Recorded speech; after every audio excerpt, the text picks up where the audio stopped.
Uncontrolled Love. The rain felt like it had something to prove, drenching the cobblestone streets of the old town. Ilara stood beneath the flickering light of the corner lamp, her soaked scarf clinging to her neck. She wasn't waiting for a cab. She was waiting for him. Luca. It had always been Luca. They had met under ordinary skies, on an afternoon with no prophecy or promise. He was a painter with wild eyes and laughter that came too easily, and she was the girl who had promised herself she would never lose control. But love doesn't knock politely. It crashes through the windows of your soul and sets everything ablaze. Their days became tangled with each other. Brushstrokes on his canvas followed the contours of her back, poems written in his journal bore the echo of her name. They spoke in glances, argued like thunderstorms, and made up like waves returning to the shore, desperate and breathless. Everyone warned her. "He's chaos," they said. "You'll lose yourself." But Ilara didn't want safe. She wanted truth, and Luca loved her with the kind of honesty that left bruises, unfiltered, uncontrollable, and real. He painted her not as she was, but as he saw her, with fire behind her eyes and galaxies in her silence.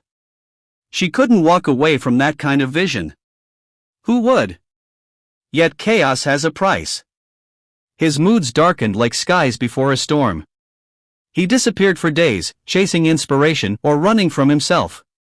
When he returned, it was always with apologies and stories of stars he tried to catch. And still, she opened the door. Because uncontrolled love isn't about balance. It's about surrender.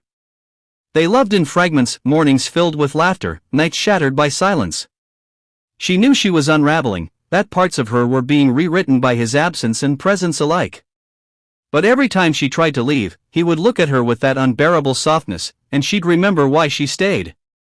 "I don't know how to love you without breaking," he once whispered. "Then break me," she replied. Tonight, she didn't know if he'd come back. Maybe this time, he was gone for good, chasing a canvas that didn't have her on it. Maybe he'd finally found a muse who didn't need fixing. But just as the streetlight dimmed, she saw him.